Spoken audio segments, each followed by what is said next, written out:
Joseph, as I said in the opener, this is a controversial topic, but why? Why is the idea to talk about the role of defense counsel in defending against false allegations such a controversial thing to talk about, even among lawyers like we are? It's very polarizing, and that's because of the social and political dynamic which is playing out about violence against women. Again, there's legitimacy to the fact that there is violence against women and they suffer in silence. That said, again, we don't just simply specifically believe any complainant that comes forward.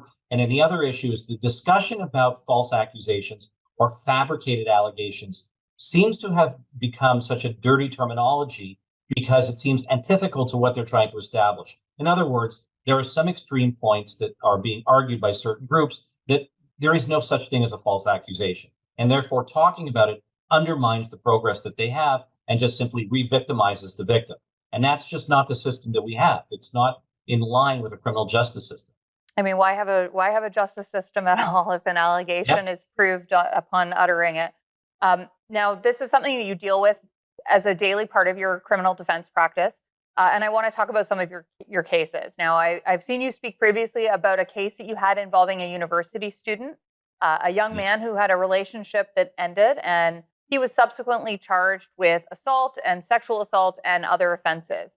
The university began proceedings against him. And when he was charged, when he was first interviewed by police, the police basically told him, whatever you tell us, no matter what you tell us, you're going to be charged. First of all, what does that tell you about the investigative process and the nature of these types of offenses? That's exactly what I was referring to before. So when you start from the premise that we believe, and we are taking this at face value that it's true, it leads to a skewed investigation and a poor investigation. So this particular case, this young man gave a full statement. It was well over an hour, listed out a number of witnesses who would have been present during any of these number of allegations, gave contact information. And the officers had specifically said, A, no matter what you tell us, you're going to get charged no matter what. And B, we're not going to investigate any of this. So you might as well not tell us. So that means it's a skewed investigation that can lead to a wrongful conviction, because not all individuals who are charged have the resources to then hire a lawyer, hire a private investigator, go take statements, and have a multi-day trial. That's just not available to everybody. And that's an access to justice issue. And you can imagine how that can lead to wrongful convictions. Now, in that case, there were a number of incidents, as you said, that there were witnesses present, but the police didn't follow up with those witnesses. What does that say to you, that they didn't even follow up with the witnesses? I'd say it says two things. One, there's a resource issue with police, which I've said a long time ago.